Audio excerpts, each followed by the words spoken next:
Et coucou, bienvenue à toi dans ce tout nouveau vlog, épisode 7 déjà. Ça fait déjà 7 semaines que j'ai commencé ce vlog. Merci pour vos retours déjà. Je vois que y a certains épisodes qui vous parlent tout particulièrement. J'ai vraiment envie d'être complètement transparente avec vous dans ces vlogs. Et du coup, je vais être aussi aujourd'hui très transparente. Cette semaine a été très difficile. Et j'ai été vraiment extrêmement challengée dans ma vie perso par rapport notamment, je veux vraiment être transparente, notamment par rapport à ma situation financière. Et j'ai ressenti de la colère remonter, un sentiment de trahison, un sentiment d'injustice, de l'amertume. Vraiment, j'ai baigné dans des émotions et dans des sentiments vraiment terribles, terriblement inconfortables, très très très désagréables. Et je me suis sentie loin de Dieu.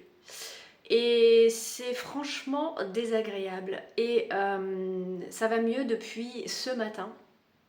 J'ai vraiment eu des up and down pendant cette semaine. Bon, il faut savoir aussi que je suis dans ma phase de mon cycle où les hormones commencent à être en guerre à l'intérieur. Donc ce qui se passe à l'intérieur, ça influence aussi notre état d'esprit, etc. Hein. Les hormones agissent vraiment sur notre psychologie et sur nos émotions.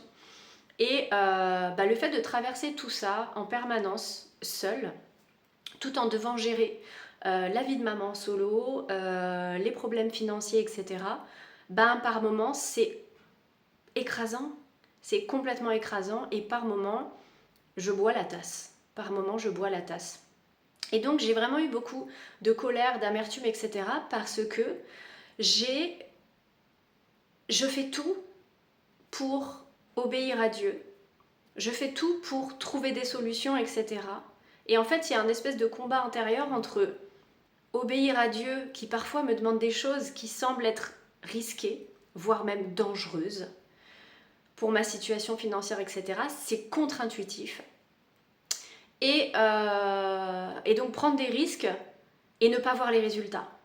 Donc il y a ce sentiment de trahison de dire attends, je fais tout ce que tu me demandes, Seigneur, et ma situation financière est encore pire qu'avant. Qu'est-ce qui se passe? C'est quoi le sens de tout ça en fait?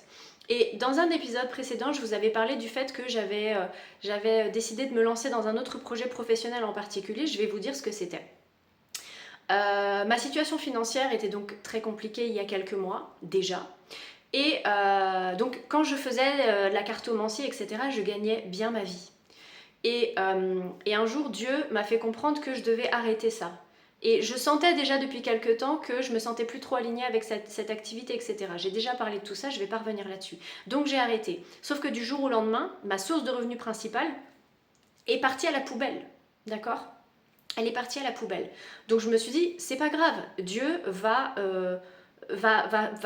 subvenir, il va me donner une nouvelle direction, il va m'aider en fait, d'accord? Donc j'ai eu foi, j'ai fait ce qu'il m'a dit, etc. Sauf que ma situation financière continuait d'être de plus en plus dramatique. Donc à un moment donné, je me suis dit, bon, je peux pas rester comme ça, il faut que je trouve une solution.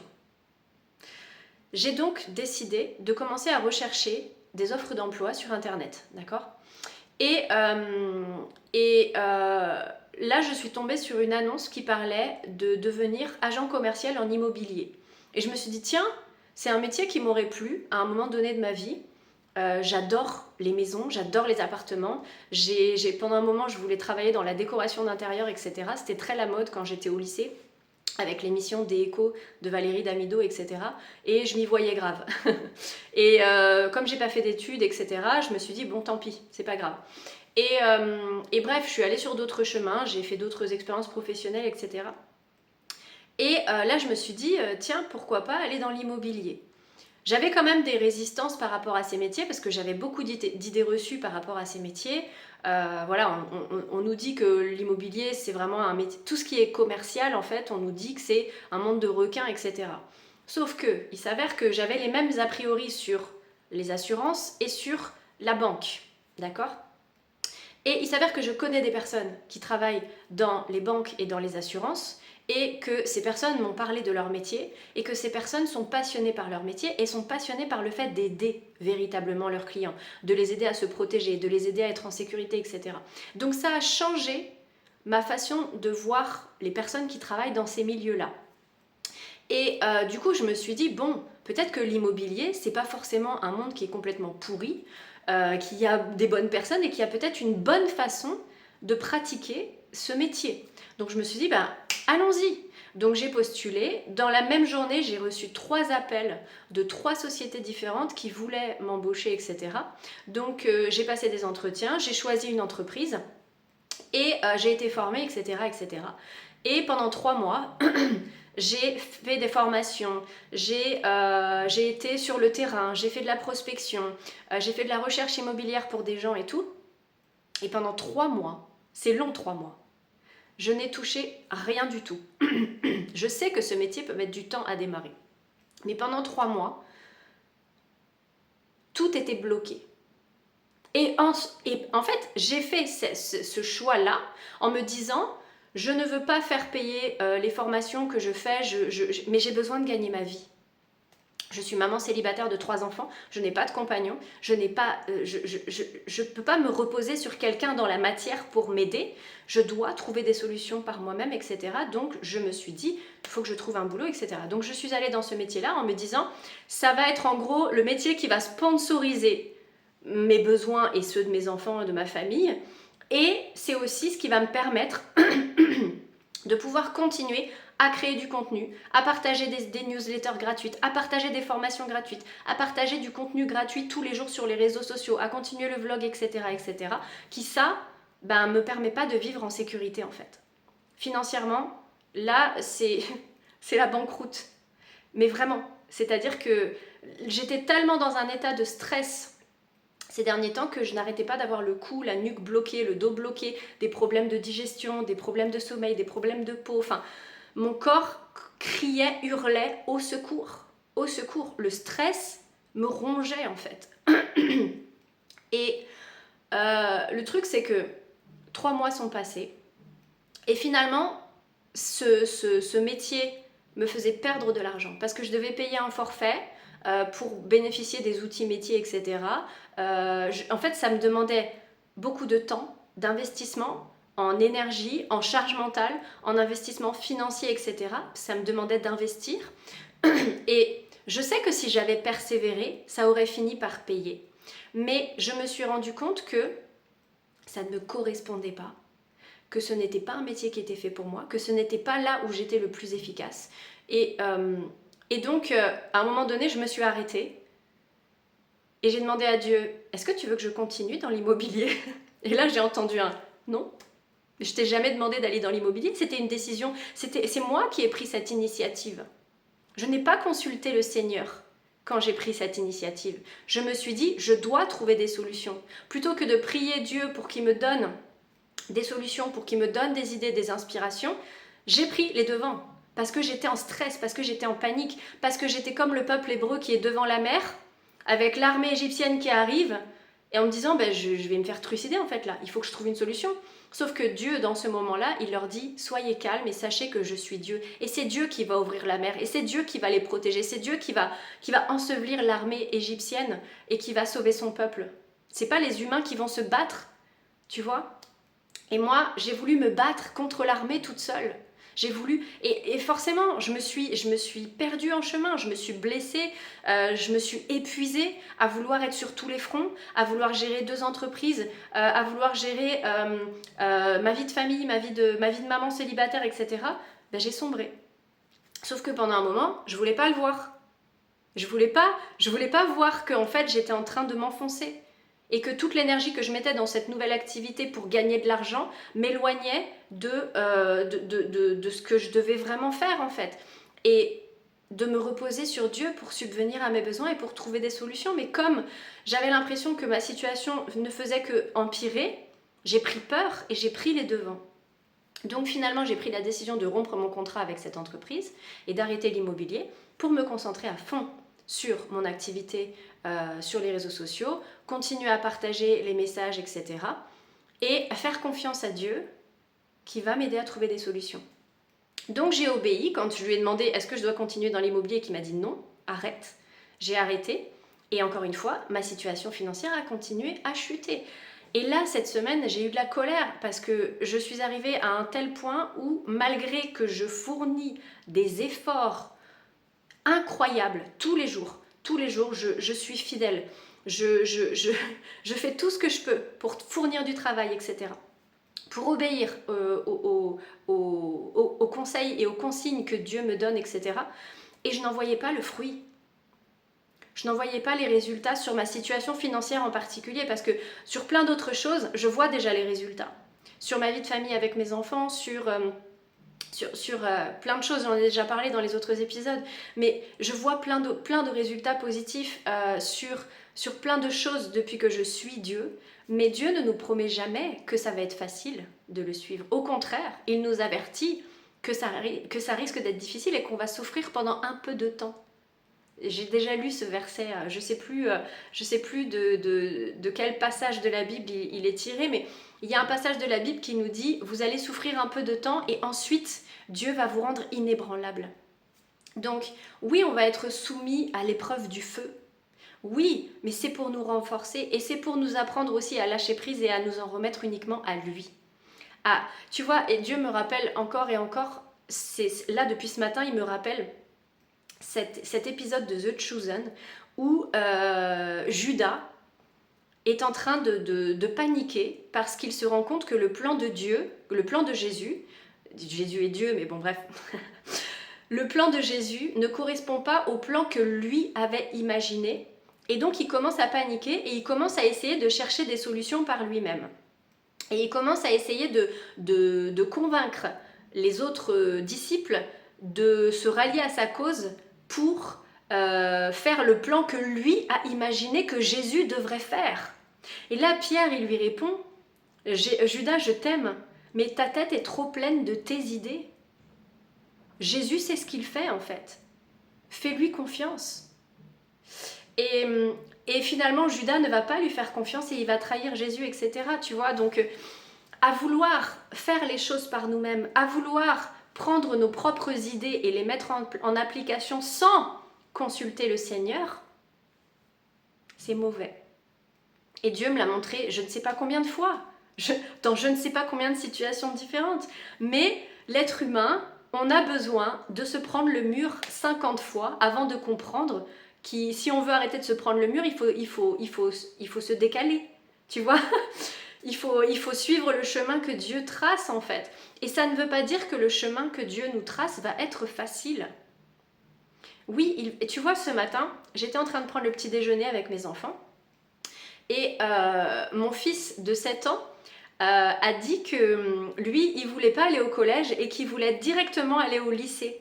Et je me suis entendue lui dire « Mais non, tu peux pas en fait, ce serait trop difficile, le cap serait trop grand, le choc serait trop grand. » Et Dieu m'a dit « Écoute ce que tu viens de dire. » Et souvent Dieu, il utilise les conversations que j'ai avec mes enfants pour m'enseigner à moi-même. Les conseils que je vais donner à mes enfants, Dieu me dit « Écoute ce que c'est en train de dire et comprends que tu dois te l'appliquer à toi-même. » Et bien souvent, quand on suit Dieu et que Dieu nous montre toutes ces belles visions, toutes ces promesses et toutes ces bénédictions qu'il a en réserve pour nous, on voudrait les recevoir tout de suite.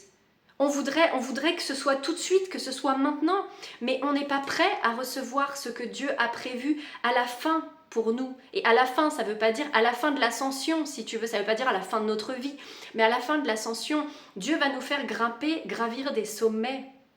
Il est avec nous pendant l'ascension, mais nous des fois on a tellement d'ampoules aux pieds, on a tellement de vent dans la tronche, on a tellement de pluie et de grêle, on a tellement faim, on a tellement soif, on est tellement fatigué, on a tellement froid qu'on oublie que Dieu est avec nous, qu'on peut se reposer sur lui, qu'on peut lui vider notre sac et lui dire à quel point on est fatigué, à quel point, et qu'il va nous renforcer, il va nous consoler, il va nous donner à manger qu'il a dans son sac, il va subvenir à nos besoins. Mais nous on est tellement focalisés sur la peur, sur la peine, sur le manque, sur la douleur, qu'on est dans un tunnel et on est dans les ténèbres de notre esprit.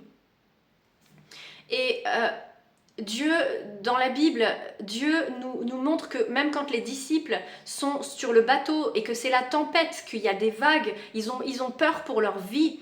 Jésus leur dit, homme de peu de foi, pourquoi avez-vous douté? Et il va, désolé, il y a des moucherons, il va calmer la tempête en un instant. Mais c'est à nous de demander à Dieu et de lui faire confiance qu'il va faire, qu'il va agir. Et donc, l'autre jour, j'étais en colère. Et je parle vraiment de plus en plus à Dieu, je lui parle. Et avant, je parlais à Dieu, mais beaucoup dans mon esprit. Et ça n'a pas le même effet que de parler à voix haute. Depuis que je parle à voix haute, je sens un soulagement immédiat, ou quasi immédiat, que quand je marmonne dans mon esprit. Donc, l'autre jour, j'étais en colère. Je sentais qu'à l'intérieur de moi, c'était la tempête. Et j'ai décidé d'ouvrir mon cœur à Dieu. Et j'ai parlé en étant complètement honnête, en lui disant que j'étais en colère, en lui disant que je me sentais trahie, en lui disant que je ne comprenais pas parce que je faisais tout ce qu'il me demandait, etc. Et j'ai tout déballé. Et j'ai fait ça plusieurs fois cette semaine. Plusieurs fois. Je me sentais acide à l'intérieur. Je me sentais amère. Je me sentais rouillée, tu sais, rongée par la rouille. Je me sentais vraiment ténébreuse. Il y avait des moments où je me disais, de toute façon, j'en ai marre, c'est trop dur. Peut-être que le diable a raison, en fait. Tu vois, c'est pour te dire à quel point, tu vois, la vie d'un chrétien, la vie d'un disciple du Christ, parfois ça ressemble à l'enfer. Et quelqu'un m'a rappelé cette citation qui est extraordinaire et qui est tellement vraie. C'est: le chemin vers le paradis ressemble aux enfers, tandis que le chemin vers les enfers ressemble au paradis. C'est tellement vrai, mais c'est tellement vrai. Parce que tu vois, je repensais dans ma douleur, dans ma peine, dans ma souffrance, je repensais à cette période où je faisais de la cartomancie et où je gagnais très bien ma vie, où les gens ils étaient contents, etc. Et puis t'en viens à te dire, mais c'était quoi le problème en fait? Dieu veut que je souffre, Dieu veut que je sois dans la misère, c'est quoi? Est-ce qu'il m'aime vraiment? Tu vois ce que je veux dire? T'en viens à laisser des pensées des ténèbres venir prendre possession de ton esprit et venir troubler ta vue comme ça, et venir te rendre acide, amer, venir te tenter de te détourner de Dieu pour retourner dans ton ancienne vie, pour retourner là où c'était facile. Tu vois ce que je veux dire? Et tous les chrétiens vont passer par cette phase. J'ai vu tellement de témoignages de personnes qui traversent des périodes horribles. Et donc, l'autre jour, j'étais en train de rouspéter à voix haute, en train de me plaindre à Dieu. Et Dieu m'a fait lire récemment le passage le livre de Job dans la Bible. Ça m'a beaucoup parlé et ça m'a fait beaucoup de bien.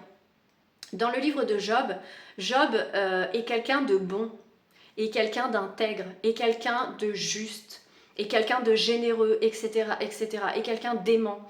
Et le diable va... Enfin, comment dire? Il va y avoir un échange, je connais pas l'histoire par cœur, mais il va y avoir un échange entre le diable et Dieu. Et Dieu va dire, tu as vu Job, mon serviteur, à quel point il est extraordinaire, à quel point il est fidèle, etc. Et le diable va dire, oui, mais c'est parce que tout lui réussit. Si on lui enlève son succès, son argent, les êtres qu'il aime, etc., tu vas voir, il va se retourner contre toi. Et Dieu dit, non, non, mon Job, il est pas comme ça. C'est mon fiston, tu vois. Et le diable va dire, bah ok, on essaye. Et Dieu va permettre au diable de faire vivre à Job un enfer. Il va lui faire perdre tout ce qu'il avait. Tout ce qu'il avait. Mais Job va quand même rester fidèle à Dieu. Et le diable va retourner voir Dieu. Et Dieu va lui dire, tu as vu, mon fils est fidèle, je te l'avais dit.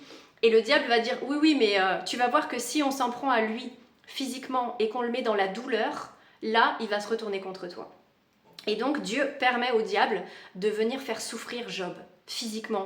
Il le couvre de furoncles, il est dans une douleur intense, il est maigre, enfin il est vraiment dans un état catastrophique. Job est en train de dépérir en fait. Il a tout perdu et en plus là il est en train de dépérir. Et donc là Job se met en colère. Et il a des amis qui viennent le voir pour le soutenir en gros. Et en fait ses amis ont pitié de lui. Et Job est en train de se plaindre à ses amis, en train de lui dire, mais je comprends pas parce que j'ai été fidèle, j'ai été juste, j'ai toujours servi Dieu, Et là, je comprends pas ce qui se passe en fait. C'est pas juste parce que mon Dieu, normalement, il fait pas ça, tu vois.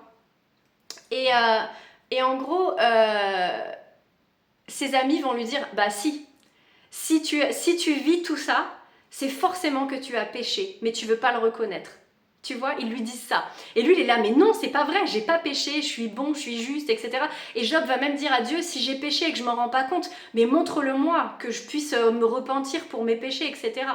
Mais Job va être vraiment en colère, et il va finir par se mettre en colère contre ses amis, etc. Et il va y avoir un des quatre amis qui va être l'un des plus jeunes et qui va dire, qui va aller contre les discours de ses amis et qui va lui dire en gros que non, Dieu c'est ce qu'il fait. Et que oui, Dieu permet qu'il arrive ça à Job, ça ne veut pas dire qu'il a péché, mais si Dieu le permet, c'est forcément qu'il y a une raison. Et donc ensuite Dieu va parler à Job et il va lui dire à quel point il est tout puissant, si tu veux. Et Job va se repentir. Il va reconnaître comment dire, sa petitesse devant l'immensité du pouvoir de Dieu. Et ensuite, Job va prier pour ses amis. Au lieu d'être en colère contre ses amis, il va prier pour eux. Et là, Dieu va restaurer Job, sa situation, et il va lui donner 2 fois plus que tout ce qu'il avait perdu. Et donc, lire cette histoire, ça m'avait fait du bien parce que j'étais dans les mêmes schémas mentaux à un moment donné, de me dire, mais je comprends pas, j'essaie de faire vraiment de mon mieux, j'essaie de pardonner à tous ceux qui m'ont fait du mal, j'essaie de me détourner des tentations, j'essaie de suivre ta parole, même quand ça me coûte énormément, même quand ça me coûte tout ce que j'ai, même quand ça me coûte ma paix, même quand ça me coûte ma sécurité, même quand ça me coûte ma réputation, même quand ça me coûte des êtres que j'ai aimés. Je t'obéis, Seigneur. Pourquoi tu continues de faire que ma situation devienne de pire en pire, en fait? Ça ne fait pas sens, je comprends pas. Et si j'ai péché et que je m'en rends pas compte, dis-le-moi, que je me repente et que je puisse être corrigée pour que les choses s'arrangent et pour que juste je sois dans le droit chemin et dans le vrai, tu vois. Et malgré que j'avais eu cette révélation, je suis retombée dans ces schémas-là parce que ma situation continuait d'empirer, malgré que je travaille comme une dingue tous les jours et que je suis obéissante, etc. etc. Et donc j'étais en train de me plaindre l'autre jour à Dieu, encore une fois. Comme les enfants, tu sais, en fait, Dieu me montre souvent les parallèles de notre comportement envers lui et du comportement de nos enfants envers nous. Des fois, on se saigne pour nos enfants et nos enfants sont jamais contents. Tu vois ce que je veux dire? Mais c'est pas parce qu'ils sont méchants ou qu'ils sont mauvais, c'est parce qu'ils ne se rendent pas compte et c'est parce qu'ils ne savent pas la réalité de ce que nous on vit, etc. Ils n'ont pas conscience des choses. Et bref, tu vois ce que je veux dire? Donc moi j'étais dans cette posture de l'enfant ingrat en train de me plaindre au Seigneur en oubliant tout ce qu'il avait fait pour moi d'incroyable dans ma vie et tous les miracles qu'il avait fait pour moi déjà depuis toujours. Toutes les fois où il m'a protégée, toutes les fois où il m'a bénie, toutes les fois où il m'a offert des bénédictions, des miracles. La maison dans laquelle je vis, c'est un miracle.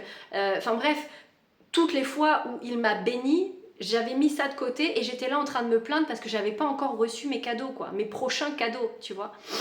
Et donc là, je lui demandais juste de m'aider pour trouver une solution financière parce que parce que j'allais être interdit bancaire, quoi. Malgré que je travaille pour Dieu depuis longtemps déjà. Que j'ai arrêté tout ce que je faisais qui me faisait... Tu vois ce que je veux dire? Malgré tout ce que je fais, ma situation était en train d'empirer tellement que j'allais être interdit bancaire, quoi. Et je fais pas... je suis pas du genre à dépenser des 1000 et des 100 dans des choses...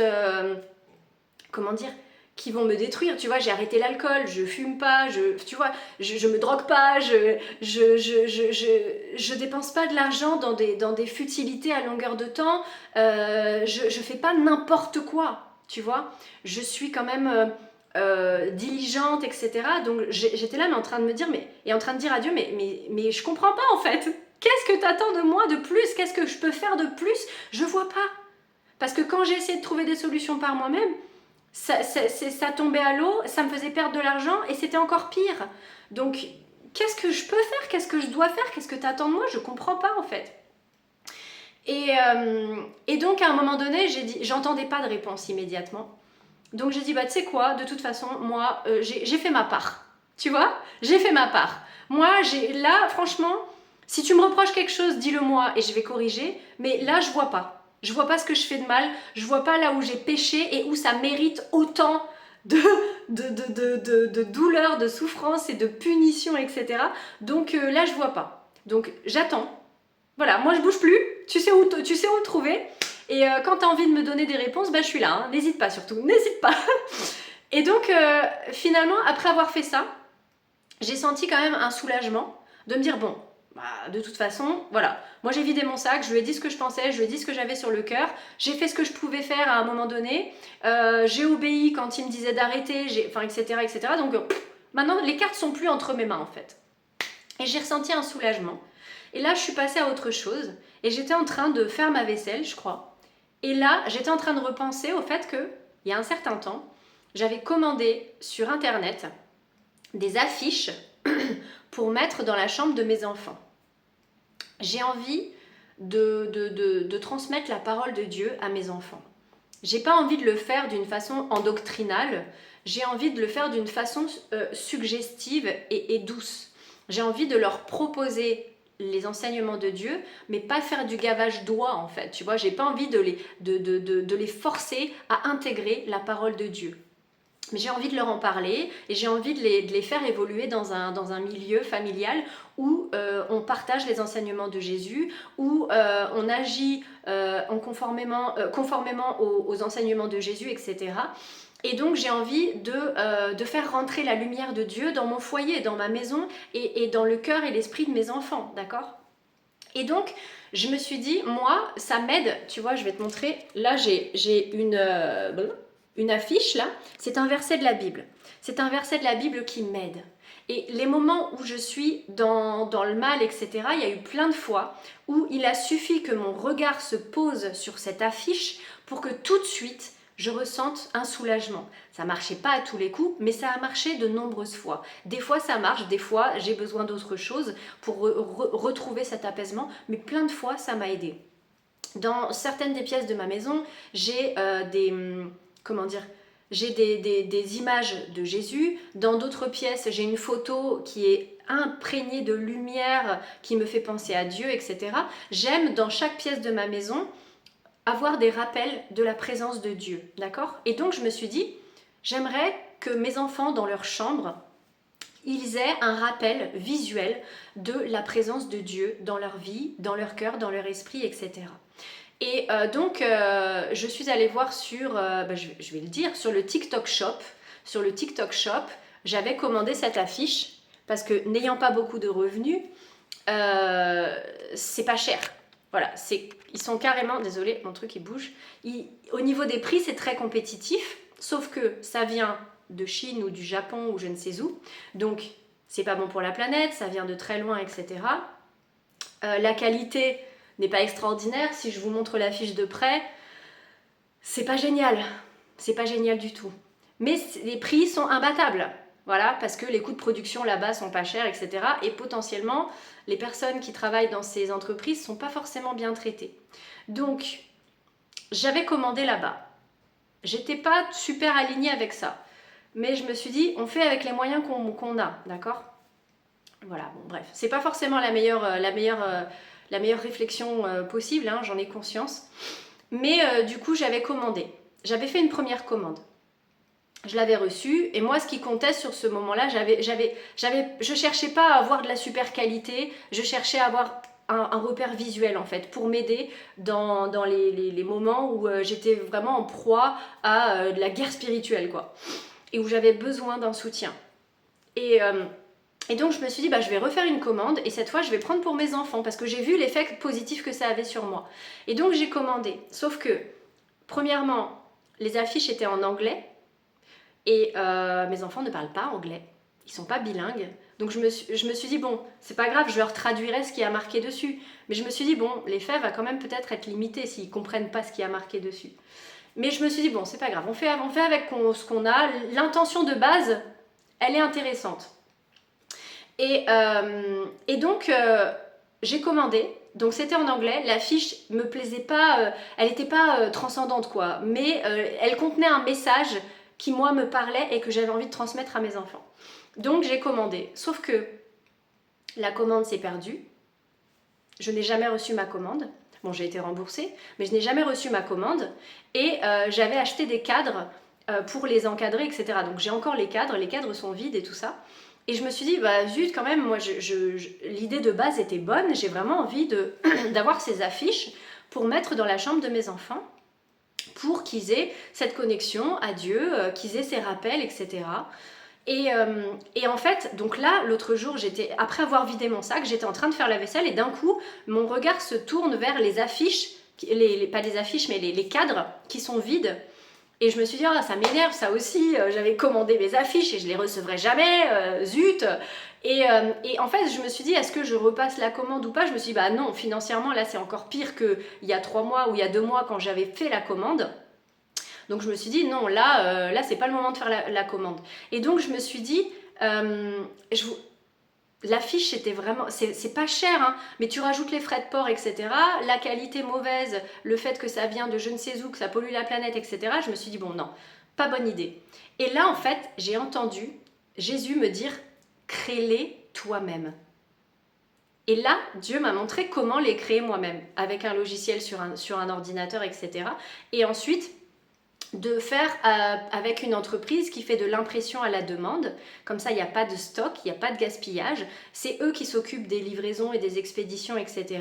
Ils impriment quand il y a une commande et j'ai choisi un imprimeur qui est local, qui n'est pas situé je ne sais où pour faire des économies sur les prix, etc. Tu vois, moi, ce qui m'intéresse, c'est aussi le caractère éthique. Et c'est aussi pour ça que j'ai arrêté les tirages de cartes, etc. Parce que, éthiquement parlant, je ne m'y retrouvais plus. Parce que Dieu m'a ouvert les yeux sur ça et donc je n'arrivais plus à continuer, même si pourtant ça me faisait gagner de l'argent.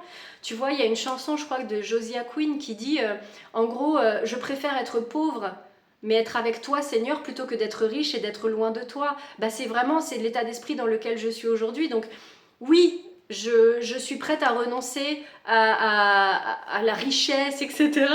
Mais pour être proche de Dieu, parce que quand je suis loin de Dieu, c'est insupportable.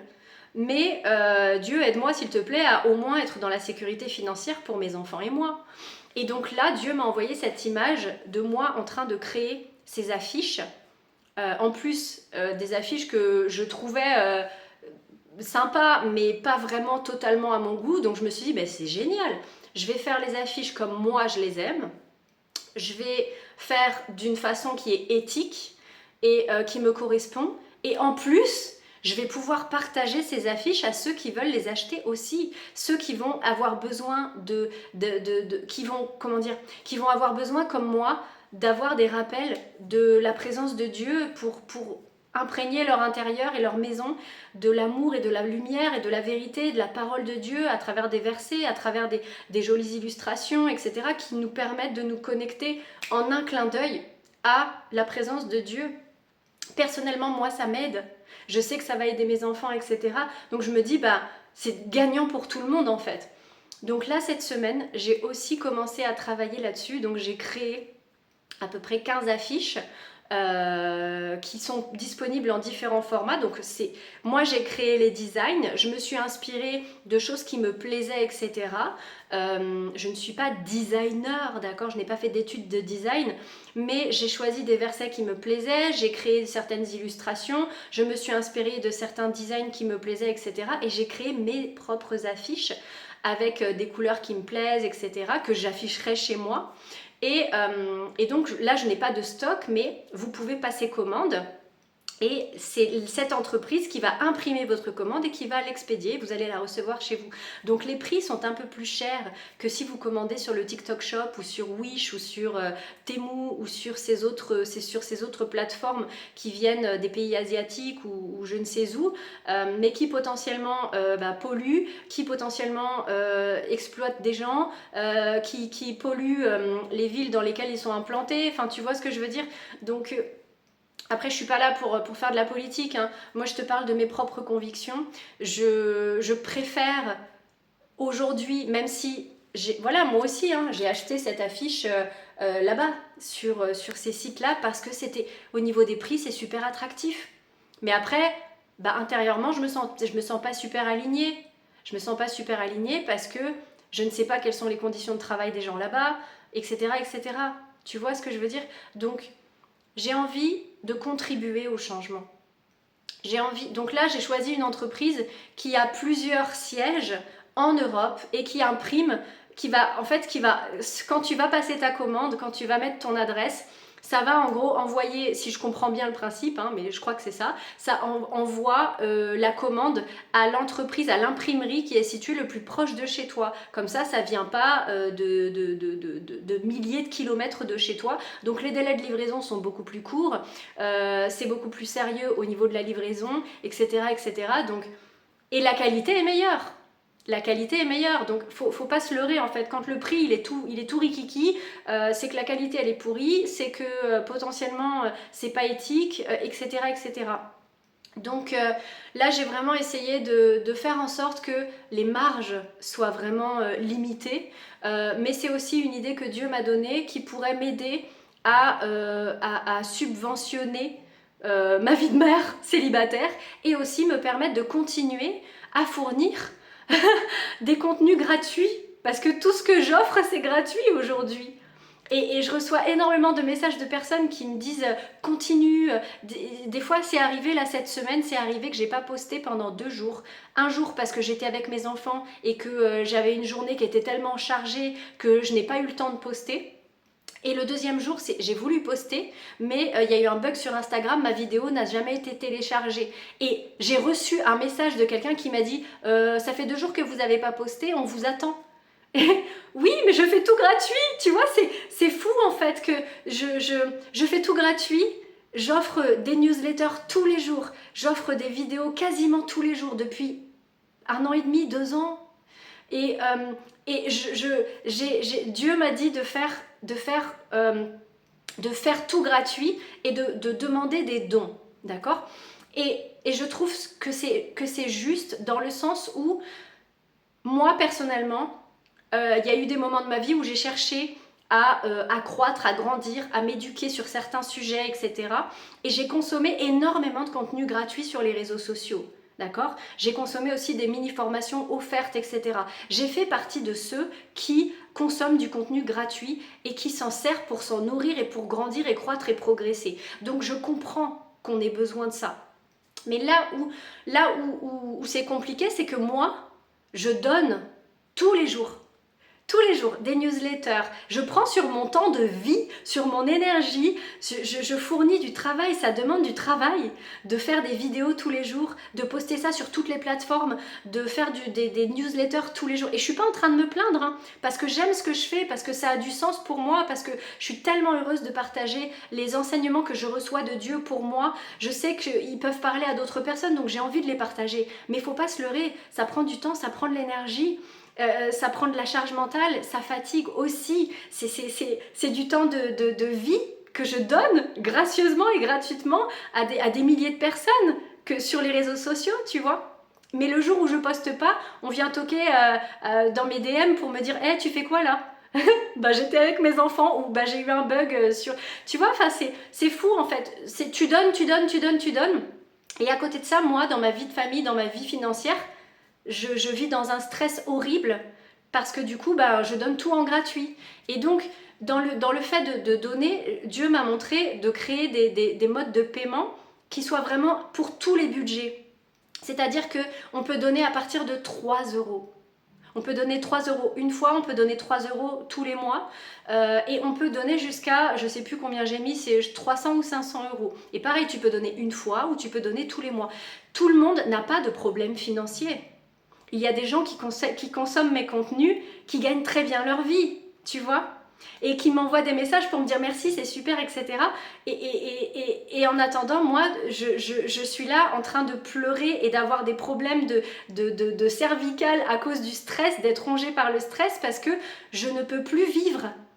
je n'arrive même plus à survivre financièrement, tu vois. Et du coup, il y a un truc dans mon cerveau où je me dis, mais attends, c'est pas possible. C'est pas possible. Donc, lancer cette entreprise avec les affiches, je me dis, là, oui, je vais toucher une petite marge, mais ça a du sens. Tu vois ce que je veux dire? C'est, vous allez recevoir un produit de qualité chez vous, c'est des produits que j'utiliserai moi-même, c'est éthique, etc. Donc super, allons-y. Et pour les contenus sur les réseaux sociaux, etc., je sais que personne ne me force à poster ces contenus, mais je sais aussi que ces contenus, il y a énormément de gens qui s'en nourrissent tous les jours. Et c'est pour ça que je le fais aussi. Mais c'est vrai que tu vois, vous êtes à peu près 82 000 à me suivre aujourd'hui, là au moment où je te parle sur TikTok. Vous êtes à peu près presque 15 000 à me suivre sur Instagram. Vous êtes à peu près 33 000 à me suivre sur Facebook. Si on fait le compte de toutes ces personnes, si chaque personne donnait 3 €, je n'aurais pas de problème d'argent. 3 €, c'est le prix d'un café. C'est le prix d'un café en terrasse. Si chaque personne m'offrait 3 €, je n'aurais pas de problème d'argent. Je pourrais nourrir mes enfants sans être en pleurs, sans devoir, moi, me priver parfois de repas parce que je sais que j'aurais pas assez pour mes 3 enfants si moi, je me sers une portion. Tu vois? Et donc, c'est pour ça, cette semaine, j'ai été prise par plein d'émotions et je me disais, mais c'est incroyable. C'est incroyable. Je ressentais de l'injustice, en fait, tu vois? Je ressentais de l'injustice et je me disais, mais c'est fou quand même. Et donc, je me disais, mais ok, Seigneur. Je t'obéis, je fais ce que tu me dis. Et tu sais quoi? Je vais te faire confiance. Parce que de toute façon, vivre dans l'amertume, c'est horrible. Vivre dans la colère, c'est horrible. Je me sentir loin de toi, c'est horrible.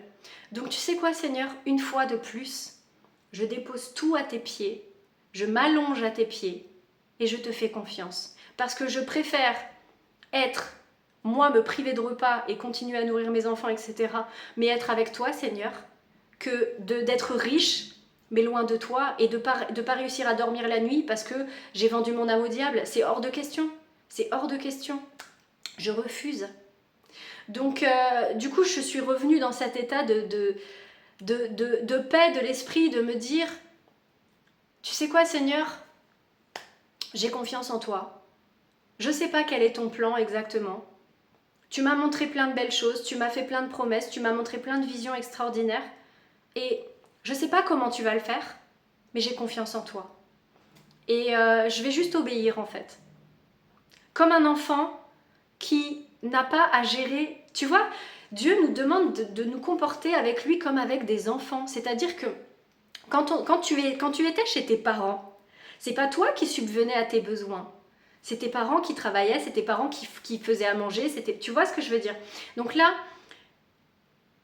en tant qu'enfant de Dieu, Dieu ne veut pas que j'aille chercher des solutions par moi-même, etc., quitte à me perdre en chemin, quitte à me faire du mal, quitte à m'épuiser, etc. Mais par contre, Dieu va me donner des instructions.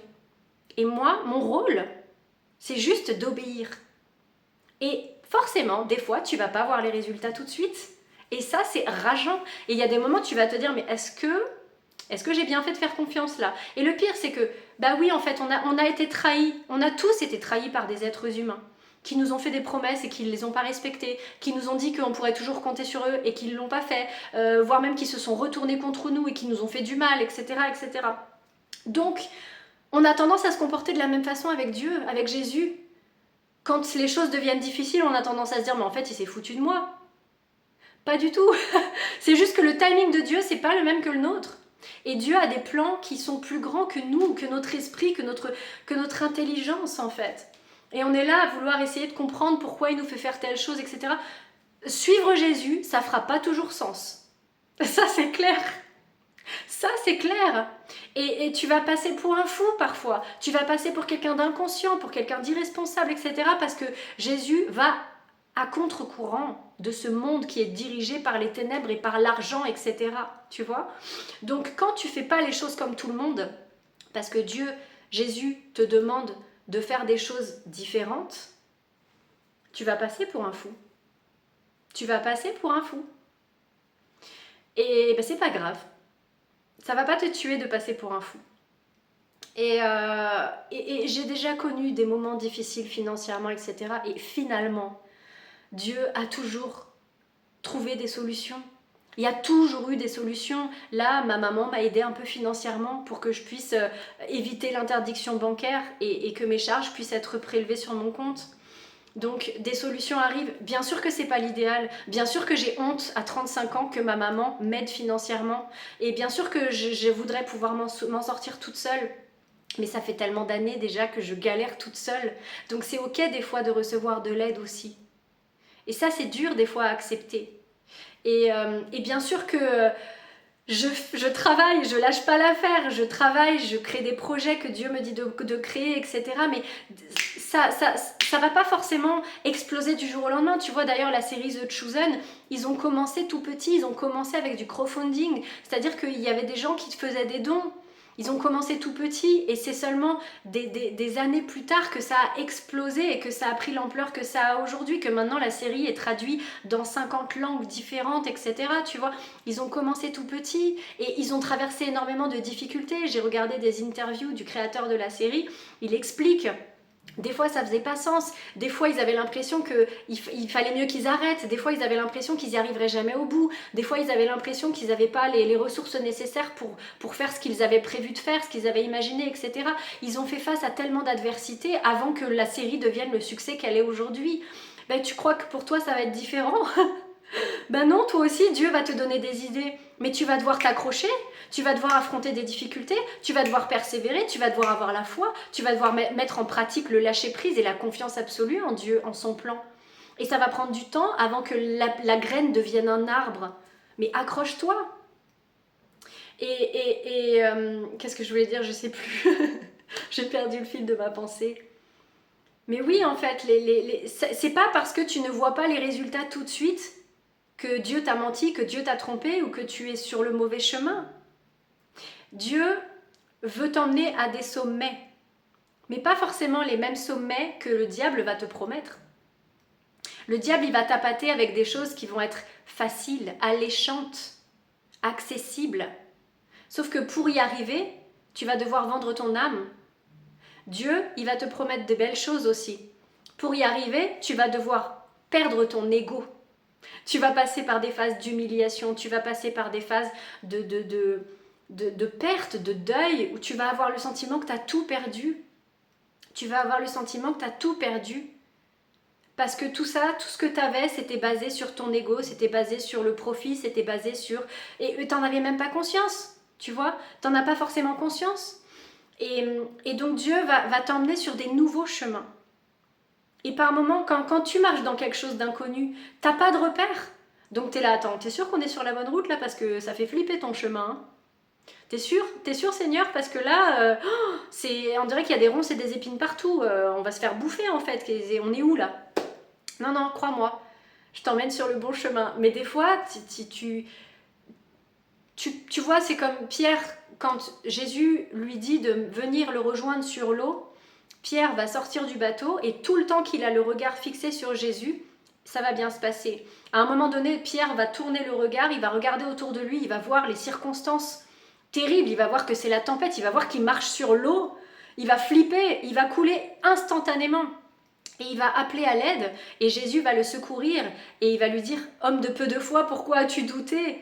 Il fallait fixer les yeux sur moi en fait, tu vois. Et donc le chemin, cette ascension que tu fais avec Christ, ça va être difficile, ça va être long, ça va être laborieux, ça va être douloureux.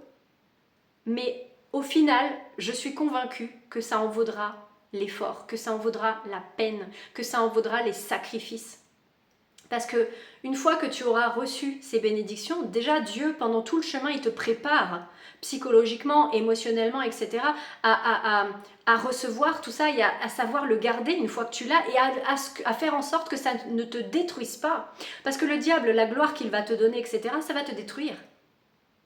On le voit, il y a tellement de célébrités qui ont atteint la fame, la gloire, le succès du jour au lendemain pour leur propre ego, et ça les a détruits. Il y a des personnes qui avaient tout qui se sont foutus en l'air. Ça les a détruits. Ce n'est pas ce que Dieu veut pour toi. Et tout ce que tu fais pour Dieu, tu le fais pour Dieu. À partir du moment où tu fais les choses en essayant d'avoir toi une gloire personnelle, c'est que tu as dévié du chemin en fait. Tu n'es plus sur le chemin de Dieu. Et on est des êtres humains, d'accord? Des fois, ça arrive à tout le monde d'avoir envie, d'avoir des récompenses, d'avoir envie d'arrêter de souffrir. On est des êtres humains. Personne n'aime souffrir en fait. On n'est pas sadomaso. Hein. Mais la souffrance que tu vas endurer sur le chemin de Christ, elle prendra sens à un moment donné. Alors que le chemin avec le diable, ça va être plus simple, plus facile, plus alléchant, plus attractif, sauf que ça n'aura pas de goût, ça n'aura pas de saveur, ça n'aura pas de sens et ça ne te nourrira pas. Ça va te détruire. C'est pour ça que cette phrase, elle est tellement véridique. Le chemin vers le paradis ressemble à l'enfer et le chemin vers les enfers ressemble au paradis. Et donc, voilà pour moi cette semaine qui a été vraiment pleine de hauts et de bas, pleine de tourments intérieurs, voilà, pleine de perturbations. Et j'avais des douleurs anciennes qui remontaient. Je repensais au bon vieux temps qui n'était pas le bon vieux temps, mais j'étais tellement dans le mal ces derniers jours, je me sentais tellement humiliée, je me sentais tellement seule, tellement éloignée de Dieu, tellement abandonnée par Dieu, trahie par tout le monde. J'étais vraiment dans un drama queen puissance 10 000 quoi. Mais il y avait les hormones aussi. Hein.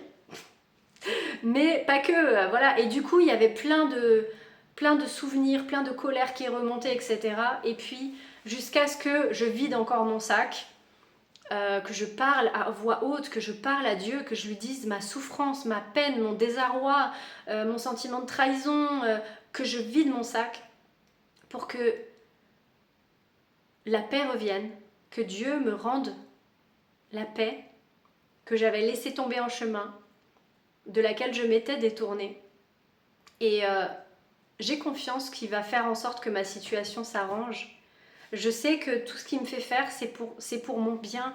Mais par moments, quand, tu vois, c'est comme là, Dieu me montre en ce moment même comment dire, une vision de, tu sais, il y a, je vais y arriver. Imagine quelqu'un qui veut devenir un cascadeur, d'accord? Pour devenir un cascadeur, il va devoir se former aux arts martiaux, il va devoir avoir des entraînements physiques rigoureux, il va devoir apprendre à tomber pour ne pas se blesser, etc., etc., etc. C'est un entraînement, tu vois? Pour en arriver à devenir un cascadeur réputé, etc., et à faire le métier qu'il veut faire, il va d'abord devoir se former, il va d'abord devoir être discipliné, faire des sacrifices. Tu peux pas devenir cascadeur hyper efficace si tu as une hygiène de vie pourrie, si tu te drogues, tu manges comme un cochon, etc., etc. Tu peux pas atteindre un certain niveau de maîtrise d'arts martiaux, etc. Tu vois ce que je veux dire? Donc, pendant les entraînements, peut-être que cette personne, dans la souffrance physique, elle va dire c'est bon en fait j'abandonne, c'est pas possible, j'en ai marre, c'est horrible, c'est trop coûteux, c'est trop douloureux, c'est trop de sacrifices, etc., etc. Tu vois. Donc oui, quand tu veux marcher avec Dieu et que tu veux faire sa volonté, déjà quand tu fais sa volonté, c'est jamais juste pour sa volonté. Toi tu y gagnes ton âme, le salut de ton âme en même temps. Même quand tu ne vois pas de résultats matériels dans ta situation financière ou que tu vis pas dans un château, etc., tu y gagnes le salut de ton âme. Et ça n'a pas de prix. C'est inestimable. De pouvoir aller se coucher en se disant « Aujourd'hui, j'ai fait de mon mieux. Aujourd'hui, j'ai été juste. Aujourd'hui, j'ai travaillé dur. Aujourd'hui, j'ai donné tout ce que je pouvais. Aujourd'hui, j'ai partagé des messages d'encouragement à des gens qui en avaient besoin. Aujourd'hui, j'ai pris soin de mes enfants, même si j'ai rien. » Même si j'ai pas d'argent, même si je suis dans le stress, etc., et ben je peux aller me coucher de l'âme en paix parce que j'ai fait tout ce que je pouvais. Parce que j'ai fait de mon mieux. Parce que tu vois ce que je veux dire? Ça n'a pas de prix en fait. Ça va me faire pleurer. Tu vois, c'est... Merci Dieu de me rappeler tout ça. Parce que des fois, on est tellement dans la souffrance et dans des difficultés financières, etc., qu'on en perd de vue l'essentiel, quoi. Il n'y a pas que l'argent qui compte dans la vie. Oui, bien sûr, on vit dans un monde où on en a besoin, mais Dieu nous le dit, cherchez d'abord le royaume des cieux et sa justice, et le reste vous sera donné par-dessus. Et ce ne sera pas forcément donné quand toi, tu voudras le recevoir, mais ça viendra, j'en suis convaincue. Et l'aide arrivera, les opportunités vont fleurir, ton travail va être béni, et tu vas commencer à voir, si tu vois, un semeur qui va semer tous les ans dans son champ, il va pas toujours avoir des bonnes récoltes. Mais ce qui est sûr, c'est que s'il arrête de semer, là c'est sûr, il gagnera plus rien. Tu vois, s'il continue à semer, eh ben, il y a une année où les conditions météo, elles vont être super et qu'il va faire une super récolte abondante et qu'il va pouvoir rembourser ses dettes passées, etc., etc. Oui, ça te demande de fournir du travail, même quand tu vois pas le fruit de tes efforts. Et c'est le plus dur, et c'est pour ça qu'il y a plein de gens qui abandonnent en chemin et qui finissent par se dire bah non c'est bon en fait, j'abandonne. Je comprends, c'est tellement, des fois c'est tellement difficile de persévérer que c'est vraiment de l'héroïsme. Mais je dis pas ça pour nourrir mon ego, mais c'est juste pour que si en ce moment tu es dans une situation où tu fournis tout ce que tu as, où tu travailles dur, où tu lâches rien, où malgré que tu as mal, que tu sois que tu te sentes en danger financièrement, etc., que ta situation soit effrayante, je comprends que ce soit tellement difficile. Il y a des moments où c'est véritablement horriblement difficile, où c'est de la torture psychologique. Mais c'est pas parce que Dieu veut nous torturer, c'est qu'il nous renforce nos muscles. Souviens-toi, le cascadeur, il y a des moments, il y a des séances d'entraînement d'arts martiaux, etc., qui ressemblent à de la torture. On va te mettre des coups de poing dans le ventre pour que tu durcisses tes abdos. Tu vois ce que je veux dire? Mais c'est pour faire de toi... tu vois, c'est pour te faire atteindre un niveau de maîtrise que peu de gens vont atteindre parce qu'ils ne vont pas faire les mêmes sacrifices, les mêmes efforts, etc., etc. Donc, ne désespère pas, ne baisse pas les bras. On est dans le même bateau. C'est pas facile tous les jours, j'en ai conscience. Et pour autant, les moments, les courts instants où je m'éloigne de Dieu parce que je plonge dans la colère, dans le ressentiment, dans l'amertume, dans l'acidité, etc., ou dans l'avidité, c'est horrible. Je vis en enfer dans ces moments-là. Je ne sens plus la présence de Dieu. Je suis rongée de l'intérieur par mes propres démons, par mes propres pensées, par le mal, par les ténèbres. C'est horrible. Donc, je préfère être dans de la difficulté, mais en sentant la présence et l'amour de Dieu, en sachant qu'il ne m'a pas oubliée, en sachant qu'il m'a promis et que Dieu est fidèle. Et que je sais que tôt ou tard, il va finir par me bénir. Il l'a déjà fait par le passé, tu vois ce que je veux dire? Mais ouais, rien que de ressentir sa présence et la paix qu'il te donne, quand tu lâches tout, que tu dis, tu sais quoi Dieu? Peu importe. Tu sais quoi Dieu? Ok, ma vie c'est le chaos, mais je suis avec toi. Et c'est tout ce qui m'importe, véritablement. Et le reste, tu sais quoi Dieu? Je te laisse gérer ça. J'ai confiance en toi, j'ai confiance que tu vas faire des miracles, j'ai confiance que tu vas m'aider, j'ai confiance que tu vas envoyer les bonnes personnes au bon moment, etc. J'ai confiance que tu vas envoyer l'aide, etc. Tu vois? Et par le passé, quand j'étais dans des situations financières compliquées, ben, il y a eu des fois où, véritablement, j'étais en burn-out, donc je ne travaillais pas, si tu veux. Donc, quand je me plaignais de ma situation, je me disais, bah oui, mais en même temps, qu'est-ce que tu fais pour changer les choses? Alors que là, je ne peux pas dire ça. Mon esprit ne peut pas se dire ça parce que je travaille comme une acharnée tous les jours. Tous les jours, je travaille dur. Donc, ça ne fait même plus sens. Je ne peux même pas me blâmer, si tu veux.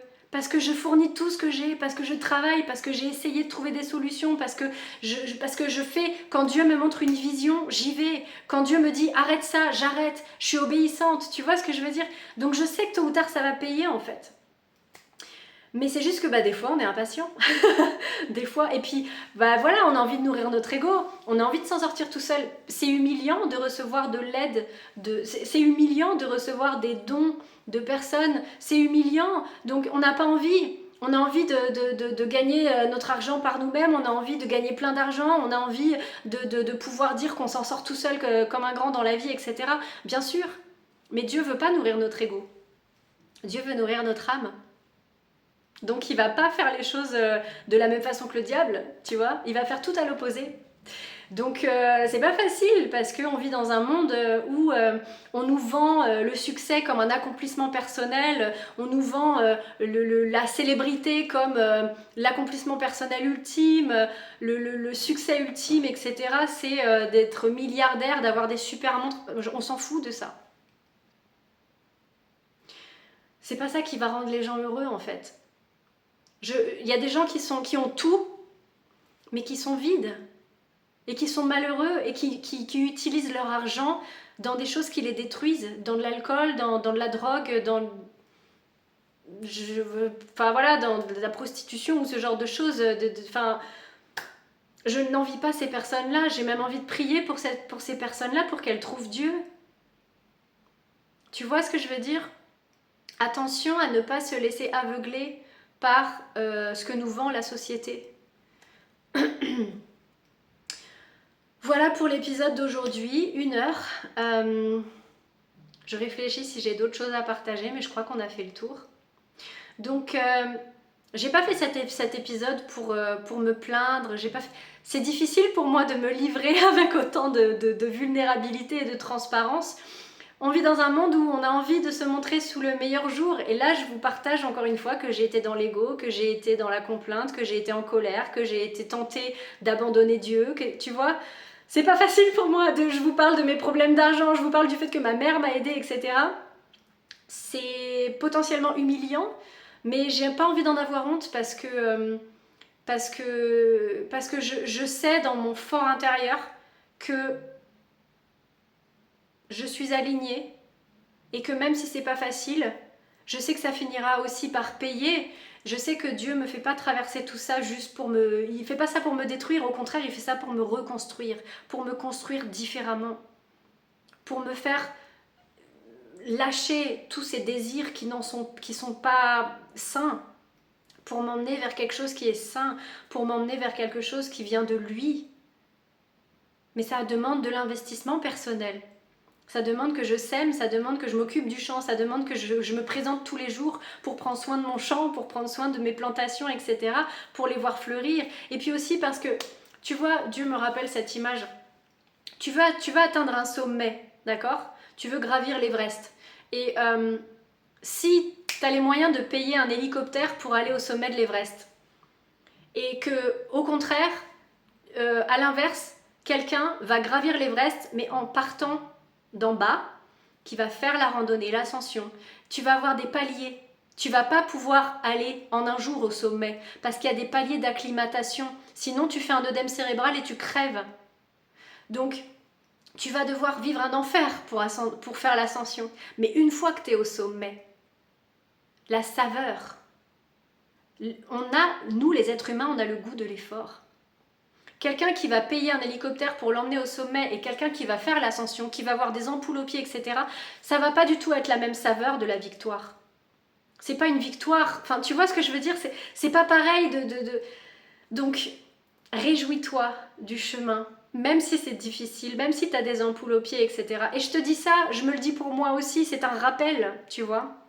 Parce que cette semaine, mon ascension, ça a ressemblé à la descente aux enfers, hein. Sauf que non, en fait, plus tu t'approches du sommet, plus c'est dur. Plus tu t'approches du sommet, plus c'est dur, parce que plus tu t'approches du sommet, plus ça monte. Plus c'est à pic, plus tu es face aux éléments, plus tu es soumis, tu as du vent dans la tronche, plus il fait froid, moins tu as d'oxygène, etc., etc., tu vois. Donc plus tu t'approches du but, plus les conditions deviennent difficiles et extrêmes. Mais une fois que si tu lâches pas, une fois que tu atteins le sommet, peut-être que sur le moment, tu n'arrives pas à apprécier tant que ça parce que t'es mort, t'en peux plus, t'es HS. Mais après coup, quand tu y repenses, tu te dis « Waouh, je l'ai fait, on a réussi quoi. On a réussi quoi. » Et sur le chemin, tu vas avoir appris tellement de choses. Tu vas avoir appris sur toi, tu vas avoir appris sur la nature, sur les éléments, tu vas avoir appris sur les relations parce que tu vas marcher avec d'autres personnes, tu vas pas avoir fait l'ascension tout seul, tu vas avoir été avec quelqu'un, un guide, etc. Tu vas avoir nourri tu vas avoir nourri des relations, tu vas avoir vécu des expériences qui vont t'avoir transformé, qui vont t'avoir fait grandir, qui vont avoir expansé ton âme, qui vont t'avoir apporter une valeur inestimable à ta vie parce que tu vas avoir vécu des expériences extrêmement transformatrices et tu vas pouvoir transmettre des enseignements suite à ça, suite à cette expérience, etc. Tu vois ce que je veux dire? Tu vas pouvoir inspirer des personnes, etc. parce que tu vas avoir traversé quelque chose d'extrêmement difficile mais que tu n'auras pas lâché. Tu vois ce que je veux dire? C'est inestimable tout ça. C'est inestimable, ce que Dieu te donne, c'est bien au-delà d'une simple sécurité financière, c'est bien au-delà de tout ça en fait. Et il finira par te la donner quand même. Il finira par... Dieu sait ce dont tu as besoin et il va te le donner à un moment donné en fait. Mais ne fais pas ça juste pour avoir la récompense parce que tu passes à côté des enseignements de l'ascension. Tu vois ce que je veux dire? Donc voilà pour le message de cette semaine, pour ce vlog. J'espère en partageant mes expériences et en toute transparence et en toute authenticité et en toute vulnérabilité que ça peut aider des personnes qui traversent des moments difficiles aussi à ne pas lâcher, à retrouver de l'espoir, à retrouver la confiance, à retrouver la paix. Mon objectif, c'est pas de vous dire suivez-moi, faites comme moi, pas du tout. Mon objectif, c'est de vous dire rapprochez-vous de Dieu. Rapprochez-vous de Dieu. C'est lui le guide, c'est pas moi le guide, c'est pas Pierre, Paul, Jacques, c'est Dieu, c'est Jésus le guide.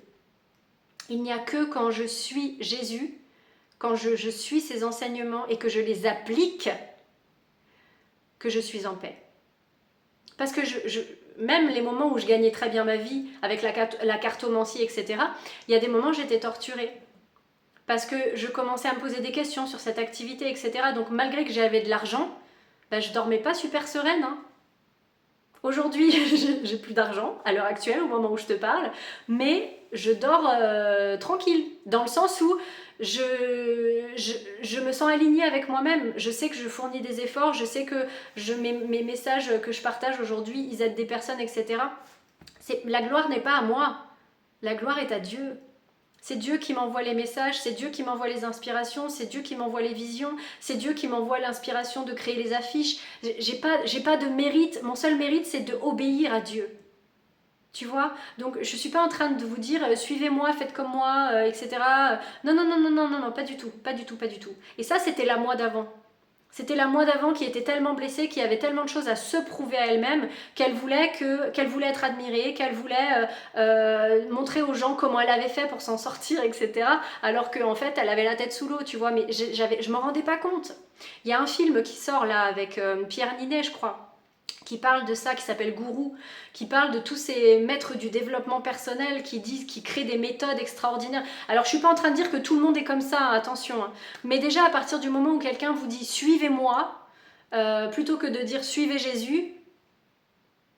Et donc dans ce film, si j'ai bien compris, l'histoire c'est que c'est quelqu'un qui est un super coach en développement personnel qui en fait s'avère être un cinglé quoi. Enfin bon voilà. Donc attention, je vous dis pas suivez-moi, faites comme moi, etc. Non, non, non. Moi, mon message à travers ces vidéos, à travers les newsletters quotidiennes, à travers les mini-formations, etc. Aujourd'hui, le message que j'ai envie de transmettre aux gens, c'est rapprochez-vous de Dieu. Mettez en pratique la parole de Jésus et ses enseignements. Je vous promets pas que ça va être facile parce que personnellement, mon expérience me démontre que c'est pas toujours facile. Il y a des moments de grâce, il y a des moments de bonheur immense, etc. Mais il y a aussi des moments de renforcement musculaire et de gainage, etc. qu'on n'aime pas, voilà, qui sont pas agréables, qu'on voudrait bien s'en passer ces moments-là, tu vois ce que je veux dire? Mais c'est comme une femme qui a un désir d'enfant.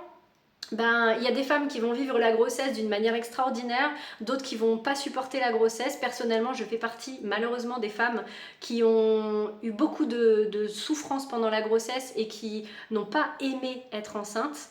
Bon après, je vais pas rentrer dans les détails aujourd'hui, mais voilà. Et pour autant, Je suis la plus heureuse des mamans aujourd'hui, je suis bénie d'avoir eu 3 enfants, mais j'ai dû passer par l'accouchement et par des douleurs terribles, etc. Tu vois. Donc, mais je regrette pas d'être passée par là, parce que si j'avais pas accouché, j'aurais pas mis mes enfants au monde. Et aujourd'hui, mes enfants sont ma plus grande bénédiction dans ce monde, tu vois ce que je veux dire. Donc, disons que suivre Jésus, c'est aussi passer par des moments d'accouchement, c'est d'accouchement de soi, de sa nouvelle identité en Christ, etc. Et ça passe par des phases de douleur, ça passe par des phases, c'est pas que bonbons, caramel et chocolat, arc-en-ciel et papillons en fait, le chemin avec Christ. Et le développement personnel nous vend aussi beaucoup, voilà, amour, lumière, toujours, papillon, etc. Ça c'est pareil, c'est faux en fait.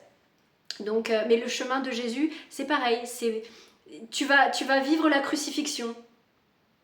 Psychologiquement, mentalement, tu vas passer par des phases de douleur, etc. Ah, je te vends pas du rêve, hein.